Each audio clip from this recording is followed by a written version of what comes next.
What's going on, college hoops heads? This is another live stream on the Center Hub's YouTube channel and Twitter page. As I said, we are going to be doing these weekly, hopefully every Sunday night, not Sunday night, then definitely Monday nights. My name is Stephen Bagell. I'll be hosting this evening. I am joined by Andrew Schaeffer. For those of you who don't know, Andrew and I last week released our Last Week in College Basketball article where we talked about, basically everything that happened in college basketball that maybe mainstream media isn't talking about. I think we did a great job going in depth in terms of maybe notable things that not a lot of people are talking about and really breaking those down. So we are going to be doing that again this week, every week going forward, actually. But you could expect a piece from us tomorrow. So we're going to be doing something similar here. We are going to be previewing this upcoming week of college basketball, but also recapping a little bit about what happened last week. Andrew, how are you doing today? I'm good. Thanks for having me on. Happy to talk college basketball. Another week down. It was a great week of college basketball, and we have another great week coming up, so looking forward to it. So let me ask you, we just came off a big week with a lot of ranked opponents. We had Louisville over Kentucky. We had Illinois over Texas Tech. We had Purdue over Alabama. We had Gonzaga over Creighton. Arizona over UCLA, and UConn over BYU. And today we had Houston over Auburn as well. So out of these ranked opponents playing each other, did you come away more impressed with one team over the other? Which teams impressed you the most? I think it's got to be Gonzaga. Yeah. I mean, I was so impressed. Listen, Creighton, we spoke to Greg McDermott at Big East Media Day. Yeah. And the big thing with Creighton was defensively, he said it was going to take some time because they lost Kalkbrenner, who was obviously one of the best defensive players maybe to ever play the sport. And, losing him was just a massive loss for them. Owen Freeman is not known for his defense. And Owen Freeman also was dealing with injury. Gonzaga just blew them out. I mean, I know the game was at the Kennel, and I know Gonzaga's great at home. But there were a lot of questions coming in with Gonzaga. They're a team that obviously plays in a weak league. They don't really play a lot of high-quality opponents except in the non-conference. They absolutely just blew the doors off Creighton. Mark Few's got a really good team. Graham Ike is, going to be a borderline All-American player, maybe even make the team. They've got a lot of talent. I was shocked how good Gonzaga was, honestly. So Gonzaga right now, again, small sample size. It's they've played 4 games. They're number 4th in Ken Palm's adjusted defensive efficiency. And with Gonzaga, typically, at least the last 7-8 years, they've been so offensive-centric. This year, they're 9th in offense, 4th in defense. The last time Mark Few's team was better than 4th defensively in the country was 2017. They went 37-2 that year, for what it's worth. They lost in the second round. That was actually, ironically, right before their Sweet 16 streak started. But, I guess that was the last year. But either way, Gonzaga's very offensive-centric typically. And, if they have as good of an offense as they have, paired with the defense we saw against Creighton, it's going to be scary. The other one I'll note is Arizona. Not that their win over UCLA was any more impressive than, Houston's win over Auburn or Purdue's over Alabama. But the fact that this was Arizona's second big win already, I think is notable. Obviously, they beat Florida on opening day. Now, they beat another top 15 ranked opponent. What day was that game? That was a Friday night. Yeah, Friday night I was somewhere. Let me pull my schedule. I have not yet been able to really digest Arizona and UCLA and watch it. So while you're doing that, Arizona, look, Tommy Lloyd has talked about scheduling tough. Yeah. He's talked about this openly. He wants bigger games. To beat Florida, who I know didn't have, obviously Walter Clayton's not there anymore. But Florida's still the defending national champs. I don't care, how you want to frame it. And UCLA, look, Donovan Dent was one of the biggest transfer acquisitions for any team. And UCLA didn't look great against their bye games early in the season. But look, they won without Koa Pete basically doing anything. I mean, Koa Pete had 7 points and 6 turnovers, and they still won. I mean, Jaden Bradley was awesome. He was great. I mean, and again, I said it before, he's the most underrated point guard in the country. The guy's been incredible. And Arizona's got another tough game coming when they play UConn. So I think we're going to learn a lot about Arizona, but I think they have by far been the most impressive team through the first 2 weeks of the season. So, and again, that a lot of that has to do with a very difficult schedule Tommy Lloyd has. Like, they win these games, then of course. Right. Let's pivot. You mentioned Greg McDermott, Creighton, when we talked about Gonzaga, but you and I were at Big East Media Day. Mm-hmm. Obviously, I have the Villanova ties that cover all their games, but I preface that to say, in our article last week, we talked about the Mountain West and Mountain West, who got 4 bids and 6 bids the last 2 years in the NCAA tournament. They're in trouble with the first week of the season already, how they started. The Big East, for a conference that's trying to become more than a 3 or 4 bid league, had a very rough second week, I'll say. In terms of, sure, UConn beat BYU. St. John's, we know, is a top 10, 12 team in the country, if not better. After that, though, Creighton got demolished by Gonzaga. Yeah. Which, again, Gonzaga's good. I'm not really... Yeah, I'm not saying anything negative, but Creighton, it would have went a long way if they obviously had won that game. Marquette, we saw lose to both Indiana Sunday night or Sunday day, and then Maryland yesterday. So Marquette had 2 opportunities to get, a quad 1-ish. Yeah, quality win. Quality win, yeah. Yeah. Xavier obviously lost to both Santa Clara and Iowa. Who else is there? Then you had Providence. Providence lost to Colorado and Virginia Tech. Virginia Tech, I actually don't think is that going to be bad of a loss because I'm very. I don't either, but you had the crowd. The game was in Connecticut. I mean, Providence had the crowd. Look, the Colorado game's inexcusable. I mean, you can't lose to a team in the bottom of the Big 12. That can't happen. The point is, you need to stack up quality wins, and they haven't been able to do that. The Big East. No, I mean, the only team that really has been able to do that is Georgetown. I mean, honestly, I mean, Georgetown won at Maryland, and they just beat Clemson at home. Now, are Maryland and Clemson going to be great wins in March? I don't. They're going to be bubble teams, but you still got to beat those teams. Yeah. And Georgetown has done that. Butler lost to SMU. Butler's not going to miss the tournament because they lost to SMU. But had they beaten SMU, it would have gone a long way in terms of, as we said, quality wins. Yes. So, for that reason alone, the Big East is in a little bit of trouble.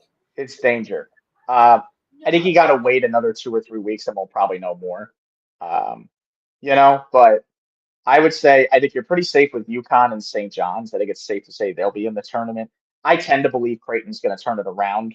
I think Gonzaga's just that good, when it comes to Creighton. That 4th spot is interesting. I mean, Georgetown has looked good with the trio. KJ Lewis was awesome in the Clemson game. Played really well. I think he had 26 in that game. And Villanova, Villanova got tested last night against Duquesne for a little bit there. I think Villanova is probably them and Georgetown, to me, kind of have the front running for 4 and 5.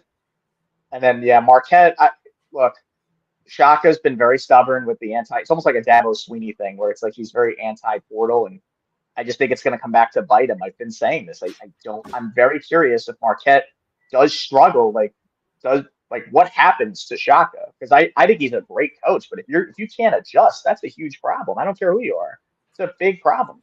So, and Providence, look, I agree with you. The Virginia Tech game is probably not going to mean a whole ton because I think Virginia Tech is probably going to be either on the bubble or in the tournament. They are that good. But Colorado that was bad. You got people saying they want him out already. It's bad, that Providence, that Colorado loss. But yeah, the Big East definitely needs to find a way to get some more quality wins outside of UConn and St. John's. And Georgetown, obviously. Correct. And then, yeah. Correct. So, if I had to ask you right now, how many bids does the Big East get in March Madness? What would you say? I'm going to go with 4. I went with 4 at the beginning of the year. I had UConn, St. John's, Creighton, and Marquette. I would take Marquette out personally at this time. I'd go with Georgetown. I think they have the wins. Now, Villanova, I think, is going to have a lot to say because I do like their team. I was concerned coming into the year with their size, their lack of it. But Duke Brennan has shown some flashes in the pan. I love Caden Lewis coming in. Kevin Willard has so much experience in the Big East. So I think Villanova could be right there on the bubble with Georgetown. Let's quickly talk about some mid-majors and even low majors. I mean, we've seen some of these teams really come out and perform well. I mean, we know the hype that IU Indy is getting just because, like, the style of play. Yeah. They've won 2 in a row, but, like, LIU, a team who beat IU Indy for the first win of the season, they just beat Air Force at Air Force, which, again, I know Air Force is the bottom tier Mountain West team. They're still the Mountain West team. Right. And then LIU also beat James Madison this week. So, like, they're 3-1. They're led by Greg Gordon, who played at UAB last year. I don't think he played much at UAB because he was he didn't play a ton. Yeah, he was at Iona, I remember, the year before that. Correct. Yep. Rod Strickland's done a hell of a job. He's done a great job. And look, he's a guy with NBA experience. He's obviously played in the league a long time. They're the favorites in the Northeast Conference. There's no question. And if they get there, he's looking at a promotion for another job. It's just how it goes.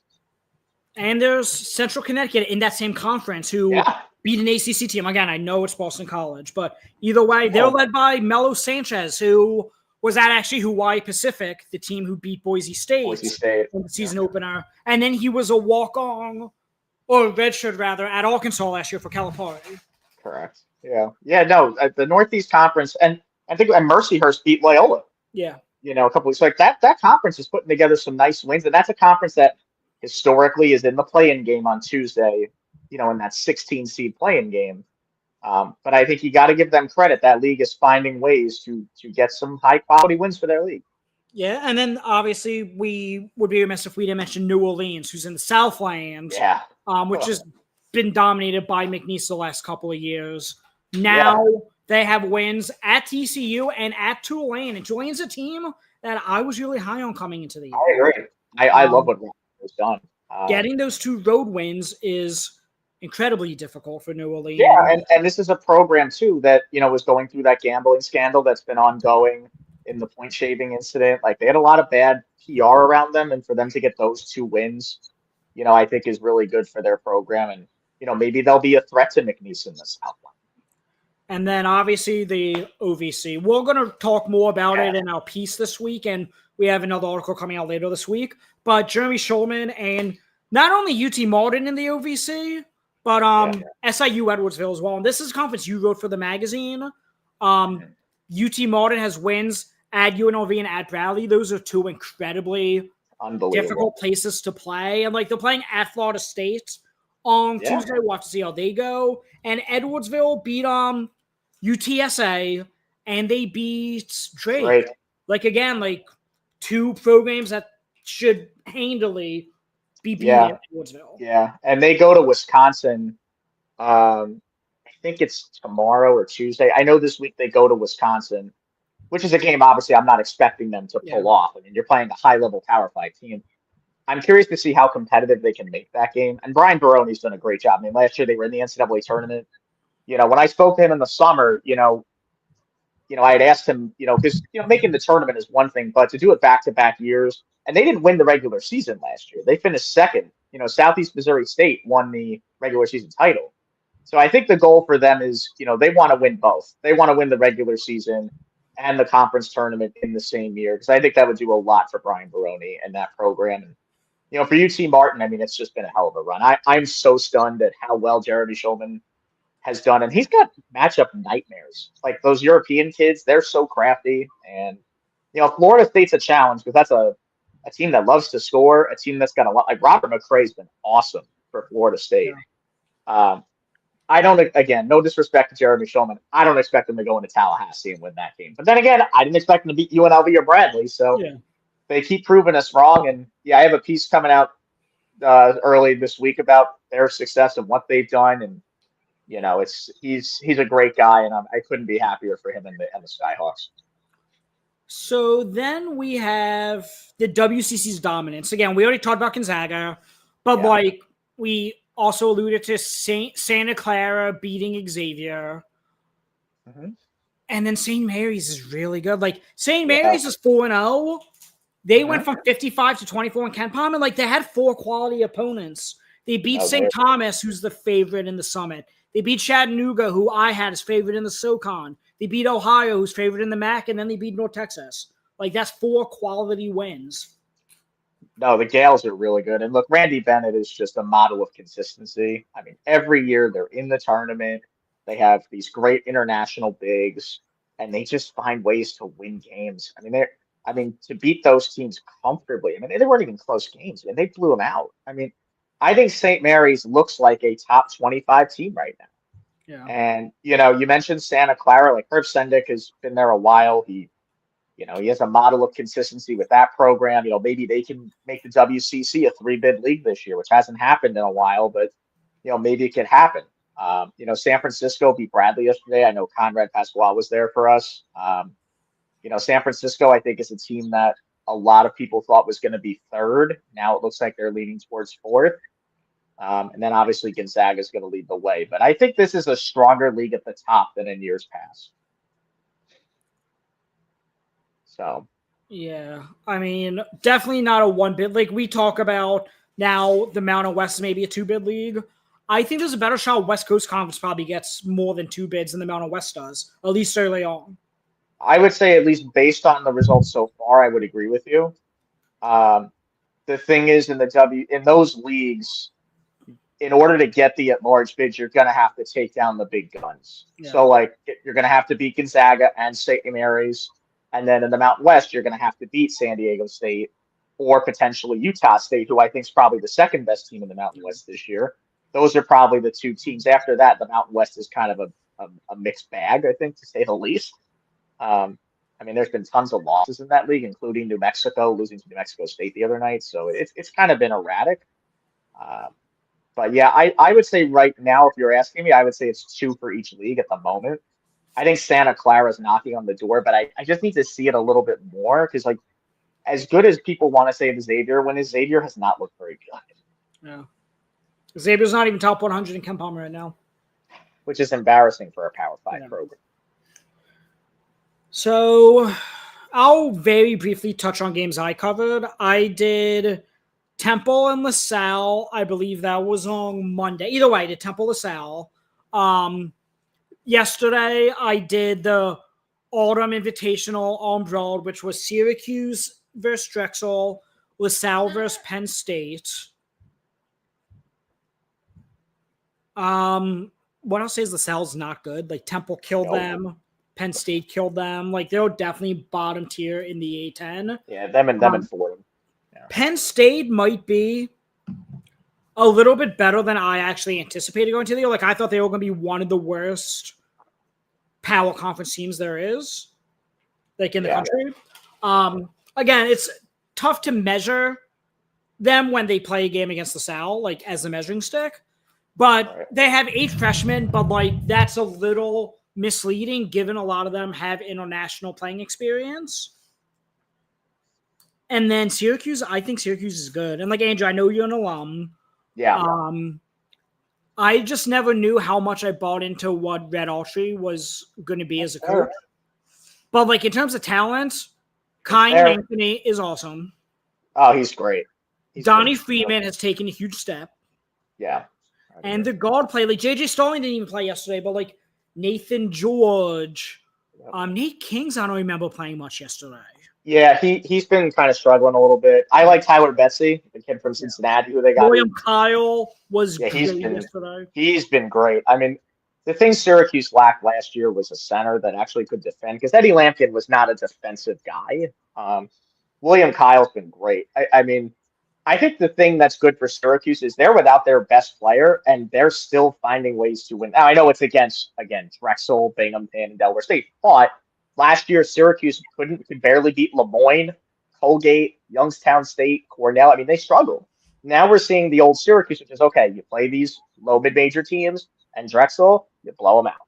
And I'm just very curious. They don't really have to rush Starling back, but then again, they play Houston in 2 games, so you kind of need him to play against Monmouth because you don't want him going in cold against Houston. So I will say this. I think Syracuse is better than people thought.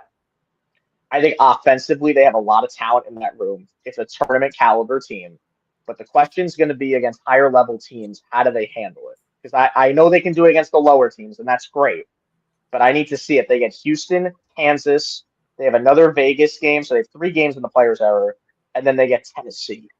So we're gonna know a lot more about Syracuse over the next 2 or 3 weeks. But I do think they're going to be, a top half of the league ACC team. It's looking like which is I think a very good sign for them. What about Michigan? Given, the fact that a lot of people anticipated Michigan as a legitimate Final Four contender. I picked them to go.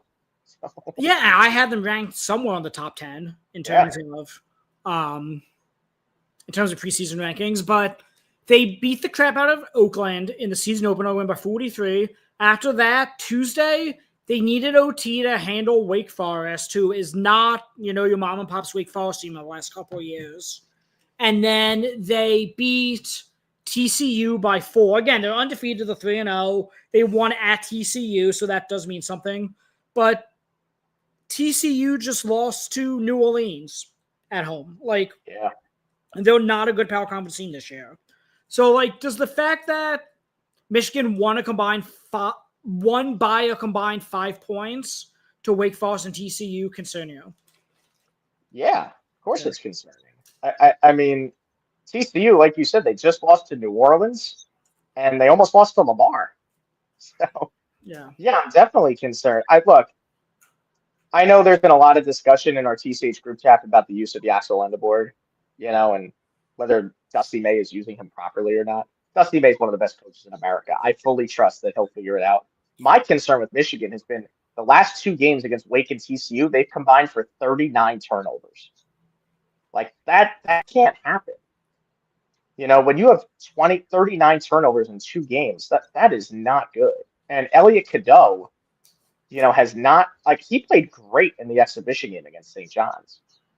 He looked good. He had 9 assists in that game, but the last 2 games combined, he has 11 turnovers. Yeah. You're not going to win a lot of games with your starting point guard having 11 turnovers in 2 games. He's got to take better care of the ball.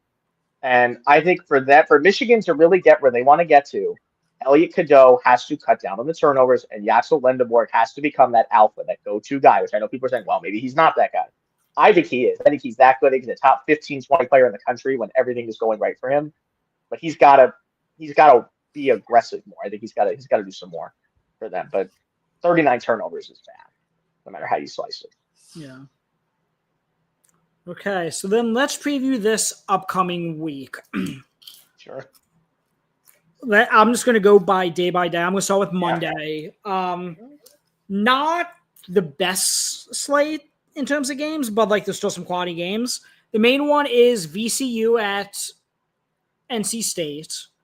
Again, I don't know how much it matters for VCU given the A-10's been a one bid league and will probably continue to be. If VCU gets that win and then does well in the A-10, they probably have a shot at an at-large. Yeah, they'll have an outside case. Yeah, they'll have an outside case, but I tend to agree with you. The A-10 is looking like a one bid league again. Yeah. Unfortunately for them because of the disappointment with Loyola and some other things, but I think it'd be huge for Phil Martelli Jr. if they can go in there and win it because it's a program building win for a new coach and it gets the players to buy in more. Now, am I anticipating them winning that game? No. I think NC State is really good. NC State's a top 20-ish team, that probably, let's face it, they haven't played much. I mean, they played UAB and they played I forgot who else they played. I think UNC Greensboro they might have played. They haven't played a tough schedule yet. VCU is a much tougher opponent, so we'll see what NC State has. I think NC State should have no problem winning this game anyway. And then Oregon State at Oregon is a fun. Oregon State's just always a team that seems underrated, and Tinkle always finds a way to get the most out of whoever he has. Their win over North Texas the other day was Yeah, I wild. was Like they had no business even winning that game, and they found a no. way. Now the Chris Webber. I think it was more North Texas lost that game than Yes. Oregon State won it. But either way, a win's a win sometimes. I'm going to be at the Palestra tomorrow night for St. Joe's at Penn for a Big Five matchup. Yeah. Otherwise, Drake at Charleston is fun. I still don't think Mr. Dean has made a season debut yet. I do not believe he has played yet. No. Oakland, shout out to Greg Campy. They're playing at UCF. This is and Oakland can win that game. Yeah, Oakland can win that game, and like absolutely can. UCF just beat Texas A&M, so like they might be better than we thought. I know. And Oakland played the first 3 games at Michigan, at Purdue, at Houston. Like Greg Campy's a sicko. Crazy. Otherwise, Colgate at Siena might have some appeal. Siena's one of the favorites in their conference. Colgate is traditionally the Patriot League favorite. Right. Tuesday is where it gets fun. The Champions Classic at Madison Square Garden this year. Michigan State versus Kentucky, Duke versus Kansas. It seems like Damon Peterson is going to be out for Kansas in that game. Yeah. So that lost some of the appeal, though, not getting Kane Boozer versus Dan Peterson. But I don't know. I know Michigan State beat Arkansas. I'm still not super high on them. Kentucky, yeah. I know Kentucky lost to Louisville, but Louisville's good. I don't think that's a. The issue with Kentucky is we don't really know the status of Jalen Lowe with the shoulder injury. Quaintance is still trying to figure himself out with his injury. I know Kentucky has a lot of talent. Aberdeen and those freshmen are really good. I know Michigan State doesn't wow a lot of people because they don't really have that like star player per se. I agree with you. I'm not as high on Michigan State. I think they're better than what I thought, considering they beat Arkansas. Am I still impressed with Michigan State as like a dangerous team? Not really. They're only dangerous because of Izzo, in my opinion. He's what makes the engine go, you know? I think Michigan State's going to try to make that a grinder against Kentucky. Yeah. And Tom Izzo is great in those spots. So I think I would take Michigan State in that game, as shocking as that sounds. The Duke-Kansas game, yeah, it lost a lot. I mean, with Peterson being out, and I get what Bill Self's doing. He doesn't want to push Peterson now when you're going to need him 3-4 months down the road for the NCAA tournament and Big 12 play. So I understand the decision by Bill Self to do that. But it's going to put a lot of pressure on, Flory Bidunga and Cole Rosario and Melvin Council. Like, it's going to put a lot of pressure on those guys to be able to match up with Duke and what Duke has been able to do so far. So I'm assuming you're taking Duke over Kansas with Peterson out? I am. I'm taking Duke, and I'll take Sparty. I just don't think Kentucky's that healthy right now. I'm a little bit concerned with Jalen Lowe being out. I just don't know. Because if Michigan State gets the game at their pace, I don't know if Kentucky can grind it out. Listen, Kentucky's the more talented team. I'm not questioning the talent level. I just think Michigan State's going to get the game at their pace in an ugly, 70-65 type game. And I'm going to take Izzo. I want to believe in Michigan State because, again, I was so low on them last year, and I was just flat out wrong. So, Me too. You will be again. Yeah, I've been low on them for 3 or 4 years. Yeah. Otherwise, Tuesday we have Towson at JMU is a super fun one for the mid-major sickos. Wichita State at Boise State. I know Boise State lost to Hawaii Pacific, but they were still projected to be a top 3 team in the Mountain West. And Wichita State's a team I'm still pretty high on. I think the defensive upside is still pretty high. Little Rock and Murray State. Angel, obviously you cover the OVC. I know Little Rock has some guys out for the year, but yeah, they're in a tough spot right now. I mean, they're 2 guards out. I was higher on them because I trusted that Darrell Walker with a ton of NBA experience, but it's been a tough go so far. And, maybe it's just one of those years where they just don't have the depth to handle it. And I know Darrell Walker mentioned they were going to rely a ton on the defensive end of the floor. But we'll see. Murray State's really good. I mean, they get up and down, and I would expect Murray State to win that game. Yeah, no, I agree. And I like Murray State brought a lot of Essentially, yeah, high major talent, like from Yeah. Caden, from Yeah. Oh yeah. Wednesday, we have Arizona at UConn. If Arizona finds a way to beat UCLA, Florida, and add UConn to start the year, like that, like Well, to me, they should be the #1 team in the country if that happens. I mean, I get it. They're not yeah, like I know AP polls don't really matter that much. I think we all know that at this point. But with that resume, I like how do you ignore what they've done if they go into stores and or wherever they're playing? I think stores and beat UConn. to be fair, I had them 17th in my preseason rank. Okay. After this week, for my article I released Tuesday mornings for my top 75 teams, I'm going to have them probably 4th. Yeah, they're top 5 for sure. Yeah. I don't think But there's any question. then if they then win at UConn, then obviously you have to reevaluate that. Yeah, of course. Obviously, Purdue, Houston, and UConn all be ranked teams as well, so Yes, you have to they factor did. that in. But so Arizona at UConn. I'll be that day Villanova at LaSalle. I'm covering Villanova. Like they should have no issue winning that game. They just beat Duquesne. I know that was a home game for them, and LaSalle's a road game. But like you gotta handily win that game if you're. Yeah, you gotta listen. You were at the LaSalle game Saturday. I would think Villanova should have no problem beating LaSalle, even though the game's on the road. They should have no issues beating LaSalle. There's Dayton and Marquette, which like Marquette needs to win that game. They just lost, as we said, Yeah. to Indiana and to Maryland. They have to win the home game against Dayton. Yeah, I mean Dayton just lost to Cincinnati, so I think they're both kind of in a situation where they both need the game. I do agree with you. Since Marquette's at large case is probably going to be more likely because they're in a Power 5 league, I would say it's a must win for Marquette. They've got to find a way to do something because everybody thought, we were worried about Chase Ross, and then he actually played really well against Maryland. He had 31 points. The rest of them didn't show up. And then Sean Jones is in a sling. He's out. So Marquette needs that game desperately. I think they'll get it against Dayton, but it's a game that they need to have. In Cincinnati, we said Dayton lost to them. Cincinnati's only beating Mount St. Mary's by 4 right now, with less than 10 minutes left in the game. So that's something we'll have to monitor. UC Irvine at Utah Valley is a super fun game. Again, they're both one bid league, so it doesn't matter. But like in terms of seeding, it absolutely matters. Oh yeah.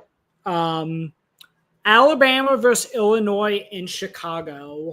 Illinois, I didn't even have in my top 25 preseason. Obviously, they just beat Texas Tech. Like, that's just wrong. I think they're 6th in KenPom right now.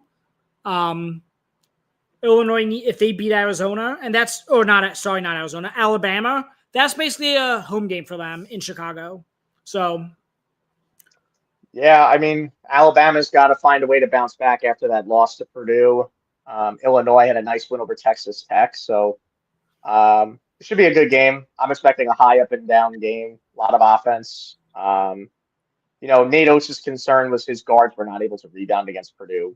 They're going to need to do that against Illinois. I would take Illinois just because, again, home crowd advantage. Even though the game's not in Champaign, it's in Chicago. It's going to be mostly an Illinois crowd. I think Illinois finds a way to win that game over Alabama.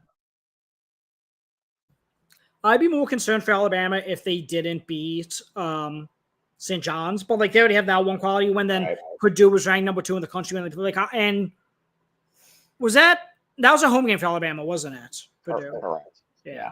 So again, Nate Oates has lost 5 straight home games against ranked opponents. So it's a little bit concerning, but I think we all still believe that Alabama is going to be very good. I don't think there's any like major concerns with them other than that they can't play defense, and we've known that under Nate Oates for a while. And then we have on Wednesday Arkansas State at St. Mary's. Conrad will be there. And USF at Oklahoma State. That's a fun. That's a tough game. Like, USF is really good. They just, at Kennesaw State, they put up today 108 points. USF. Oklahoma State, we saw already beat A&M. Like, that's going to be a really fun game that no one's talking about. It's another high-scoring affair. I mean, Oklahoma State can score. I think South Florida can win that game. I mean, I absolutely believe in what Brian Hodgson is doing. I've been a big Brian Hodgson supporter since he was at Arkansas State. Um, I think that's a guy that if South Florida gets into the NCAA tournament, he will be a Power Five coach next year. I'm pretty much in belief with that. And then Thursday, it's you put in the show notes Baha Mar in the Bahamas. Is that the Baha Mar Invitational? Yes. Yeah. Okay. Mhm. Let me pull up if Yeah. So Memphis, I know, just got smoked by UNLV, which is just an embarrassment for Penny. Um, I can't imagine they're going to bounce back from that loss and find a way to beat Purdue. But college basketball is a crazy thing. Um, but yeah, there's some good MTEs, and some good games coming for sure. so. I'm trying to find the Baha Mar Bracket. bracket. Yeah. So as far as I know, Memphis plays Purdue and Wake Forest plays Texas Tech.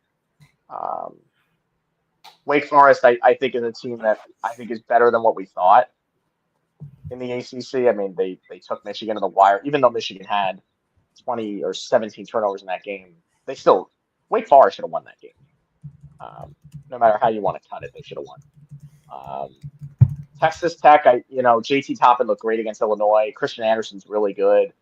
Lawan Watts, like they have a lot of talent. I just worry sometimes with Texas Tech about their depth a little bit. I know it was a concern coming into the season for a lot of people. Texas Tech should beat Wake. Um, Purdue should beat Memphis. I don't know the bracket. Do you have it? I think it's just those 4 teams. Okay, so if that's the case, then if um, Because that the would be, Pink Flamingo Championship, is that women's? I believe so. I I could, believe so. yeah,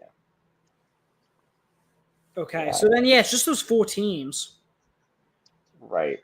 Yeah, it looks like it's just those 4 teams. So you could potentially get Purdue, Texas Tech, which would be an awesome game with Yeah. JT Topping against Trey Kaufman, Wren, like Christian Anderson versus Braden Smith, and Grant McCaslin thrives in that underdog role.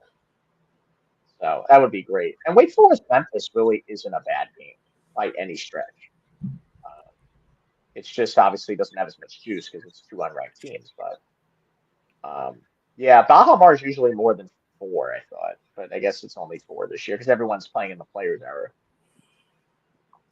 And then we have, what's the tournament in Kansas City? Yeah, so that's New Mexico, Nebraska, and then Mississippi State, Kansas State. So Nebraska beat Oklahoma, and I think they might even be better than what we thought. New Mexico just lost to New Mexico State, so I don't know. Again, another Mountain West team that's kind of all over the place.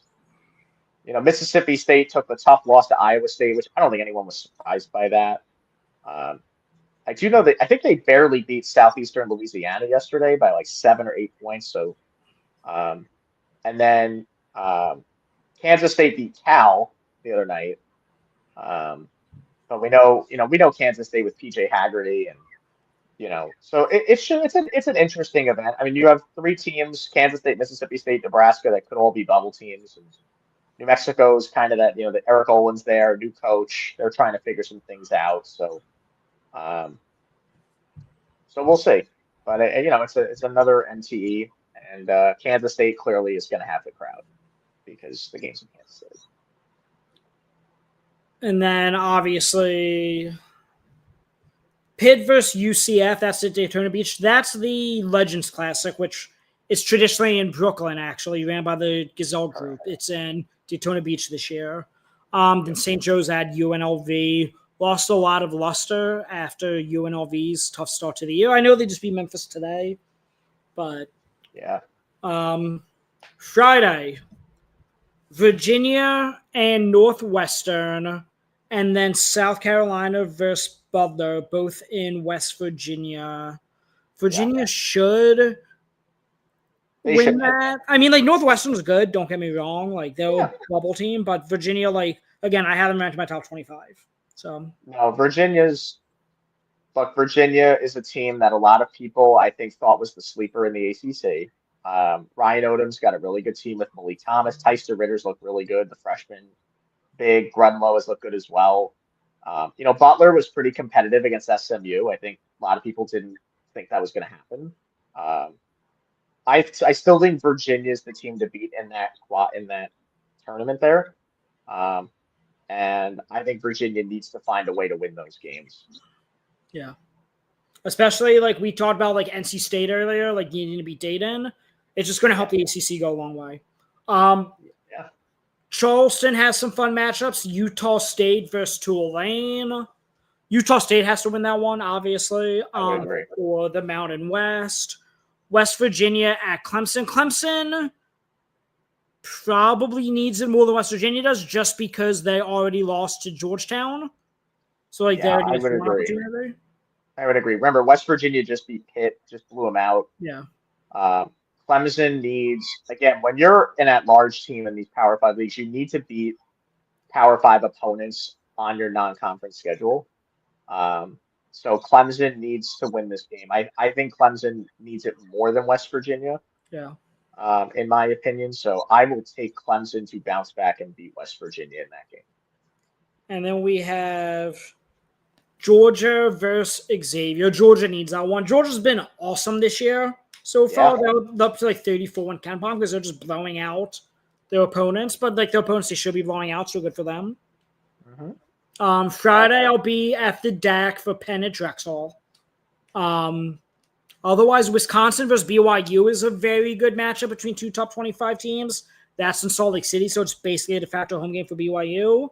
Then Louisville at Cincinnati. If Cincinnati wins that one, they're sitting pretty in the Big 12. Yeah, I mean, this is another team that's, coach is fighting for his job. Yeah. We know Louisville's a really talented team. I mean, what they did to Kentucky and what they've done so far, with their backcourt with Michael Brown and McNeely and Woolley and the other guy's escaping me, Conwell. Those guys have been great. I think the question coming into the year was the health of the bigs, right? Which is what I had said in the magazine with Khalifa and Pryor and Frew. And then, Cincinnati again. Like I think Cincinnati's going to need that win a lot more. Obviously, I think Louisville's pretty safely in the tournament. I don't think anyone's concerned about Louisville. I think Cincinnati needs. I don't think they're going to get it, but I think they need to. If they can, that would be great for their at-large resume. Yeah, I tend to agree. This weekend, not a phenomenal slate by any means, especially after what we got this weekend. Providence versus Penn State in Connecticut. Both teams need that. Again, I think Providence needs it more given they already have, 2 losses for opponents they needed to beat in terms of an at-large bid. And I think they have a better shot at an at-large bid despite the 2 losses because I don't think Penn State's anything special. I agree. North Alabama at Chattanooga is really fun. North Alabama just played ETSU in the Ace on SoCon Challenge, and they were up, I think, 16 with 3 minutes left, and ended up losing the game. So, again, and North Alabama travels to Clemson this week. I think that's Tuesday night or Wednesday. I'm not sure. I know they play Clemson on the road. So North Alabama's going to get a test there before they go to Chattanooga. The SoCon, honestly, has been one of the more disappointing leagues to this point. The league has really struggled. Furman took a big, they got blown up by High Point. It's been a struggle for the SoCon. I mean, you would know better than me. You wrote it for the magazine. It's really been a struggle for them. Yeah, and that's one of the contentions we're going to be talking about in our piece that's being released tomorrow for last week in college basketball. So, SoCon's really struggling. And, again, it's a one big league, so, does non-con really matter? Yeah, I get it. Yeah. But, yeah, it's been very rough, especially, Chattanooga, a team who just won the NIT last year. St. Fran versus Minnesota in CU Fall. Minnesota just lost to Missouri. St. Fran just lost to Memphis. So, we talked about a potential 3-bid WCC. St. Fran's going to have to win this game if they want that after losing to Memphis. If they want that and Minnesota just went to overtime last night against Green Bay. Yeah. on a half-court shot that didn't count, which was kind of a crazy ending. And then, yeah, like we said, if the WCC wants other than Gonzaga or St. Mary's, San Francisco has to find a way to win this game in Sioux Falls. Now, obviously, Minnesota is going to be the home team, given that the game's in South Dakota, but San Francisco can beat Minnesota.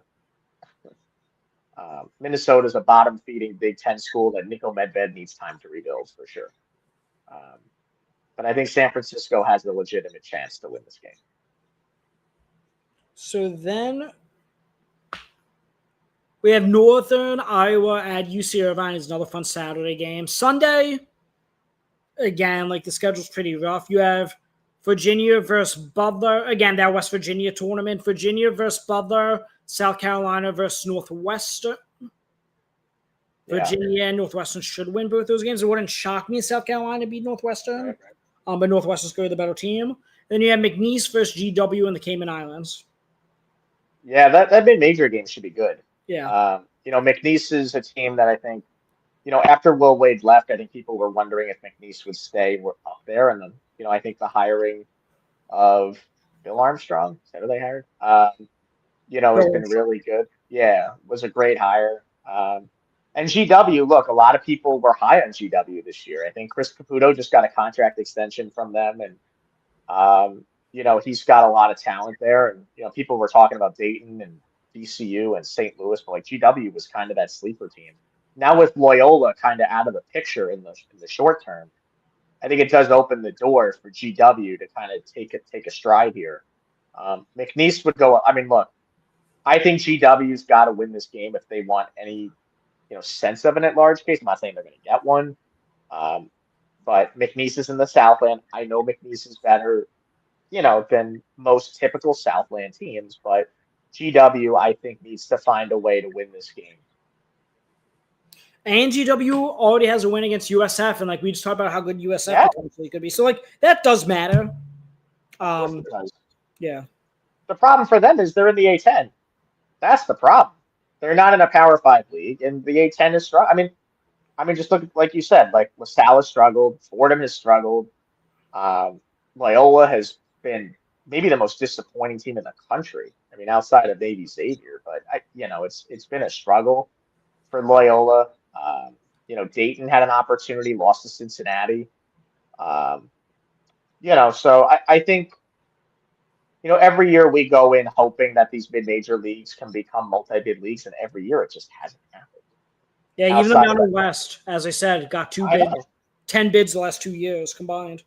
Yeah, I mean, the Mountain West really and the WCC are the only mid-major leagues that have really gotten multiple bids. Outside of that, it has been a struggle. And I think people thought the A10 was that next league. And even the American, people thought those were the next two leagues, because the Valley, I think, is a little bit below that tier. But when you look at the American and and whatever, I really forget, and the A10, those two leagues, like you thought, okay, maybe they can get Dayton and St. Louis or GW and somebody. And in the American, you're thinking, okay, Memphis should be in, based on what's happened. Maybe South Florida can find their way in, but it's just like Memphis just lost to UNLV today. Like that just can't happen. And let's face it, the American, like Wichita State, you mentioned it. It's a team that I think a lot of people are expecting improvement from this year. Tulane is a team I think you and I were both very high on. And even Temple. Like, Temple just lost to Boston College. Like, I know it's BC, but, like, if you want to get more teams in, you've got to win those types of games. And it's just not happening for these leagues. No. Even in some of these power leagues, it's not happening. I mean, we already talked about the Big East. So I know. I mean, them too. Like, look, Xavier lost to Santa Clara. I mean, Seton Hall barely escaped Wagner. DePaul lost to Buffalo. Yeah. And Northwestern. Yeah. I mean, again, like the Big East has a lot of work to do. Can they fix it? Yeah, of course they can fix it. They've got to just start winning some games. Now, I think what's going to help them next year is the rev share. When all that stuff starts to, you would know better than me, but when that stuff starts to kick in, the Big East, I think, will start to make its way back to what it was. Yeah. But unfortunately, this year, with Creighton kind of, losing some of their top end guys, and Villanova had a coaching change, and we all know when coaching changes happen, culture turnover, roster turnover, stuff happens. And Providence and Marquette have been disappointing. There's no question. I mean, those are two teams that I think people thought. I mean, look at it, preseason, they were picked 4th and 5th in the league. And now it looks like they might finish, based on 2 weeks, 6th and 7th? Basically, you're flip-flopping Providence and Marquette and Georgetown and Villanova. And I think that's a disappointment for the league. No disrespect to Georgetown and Villanova, but it's a disappointment for Marquette and Providence fans, Providence fans especially, who I think, are some of the more passionate on social media. And, they like to say what they want to say, and that's totally fine. But I'll be honest, I didn't love the Kim English hire from the beginning. I was never a fan of it myself. Doesn't mean he can't turn it around, but I think with the amount of money they spent on that roster, which rumored is $10 million, if they really did spend $10 million on this roster, getting Jason Edwards, getting Duncan Powell, getting the other kid whose name's escaping me, Sellers. Jalen Sellers. Yeah, Sellers. Getting those kids, if they can't get in, I don't know what you do at that point. Like, what are you going to do? And they were, 4th in the Big East poll? Yeah, 4th in the poll. Yeah, they were ahead of Marquette, ahead of Villanova, and ahead of Georgetown. And Providence has not gotten it done. And, that's the thing. Like, you got to beat these teams. Like, they barely beat Holy Cross. I mean, it hasn't been pretty so far for Kim English, and those fans are tough. That's a tough group of fans up there in Rhode Island. Yeah. They did beat Penn, though. I will say that. And they have an opportunity against Penn State that they have to win. Like, you got to win that game. Penn State looked good against LaSalle, but LaSalle is not great. I think we can agree. You were there. It wasn't pretty. Penn State is a Power 5 team. Yes, it's a bottom basement, whatever you want to call it in the Big Ten. But Providence needs to win that game. There's just no way around it. You lose that game, I don't know how you recover, because then you're banking on you're going to have to beat St. John's, Creighton, and UConn in Big East play, or Georgia. You have to win games you're not technically supposed to. That's how you make up those bad losses, is by winning those games that you're not favored in. So you're going to have to beat Wisconsin. So I think by losing those games, it makes it that much tougher for Providence. Yeah. Okay. I think that pretty much concludes everything I had. Angel, is there anything else that you wanted to? I think we did a good job covering it. Yeah, I think we covered everything. We do have some stuff being posted, as Steven said. His top 75 comes out tomorrow. We have a week review of last week for tomorrow, and then I have an article on UT Martin on Tuesday with Jeremy Schulman. So be on the lookout for all of that. I know Steven also just did a bird rights podcast that I know will either go up. I think it'll go. I don't think it's up yet, right? It'll go up at some point. It'll go up tomorrow. Okay, so by the time people wake up, it'll be up. Okay, there you go. So be on the lookout for that. We also have another article coming out Wednesday for a draft review on Caleb Wilson, which I think Zach probably did. Zach, I'm sure, did a great job. So be on the lookout for that. Steven's going to be covering games all week. You can follow him on Twitter and, go read that stuff. He's going to be in a lot of games. Almost every day this week, basically. That's crazy. Yeah, I mean, unfortunately for me, my next game is the Black Friday game at the Garden with UConn, Illinois, and so I have some time to rest. I'm doing St. Joseph Penn Monday, Tuesday. And that should be a good game. St. Joseph Penn should be a good one. I'm looking forward to that game. Like Fran, I love Fran. I do. I'm a big Fran guy, and St. Joe's got mollywomped by Virginia Tech. Yeah. That was just bad. Yeah, it was. That should be a good one. Steve Donahue is revenge game too. That's right. He was at Penn. That's right. Yeah. So I didn't think about that. I'm doing that. Tuesday, I'm either going to do the Drexel UW game. Right. Wednesday, I'm doing Villanova at LaSalle. Thursday, I think I'm taking the day off, but Julian will be doing Princeton and Northeastern. I know LA Pratt is out for the year now for Northeastern, so that game lost some luster. Unfortunately. Yes. Friday is Penn at Drexel. And then Sunday is Drexel and Old Dominion. Wow, you've got a lot of Drexel coverage coming. Drexel has 4 games in 8 days, all at home.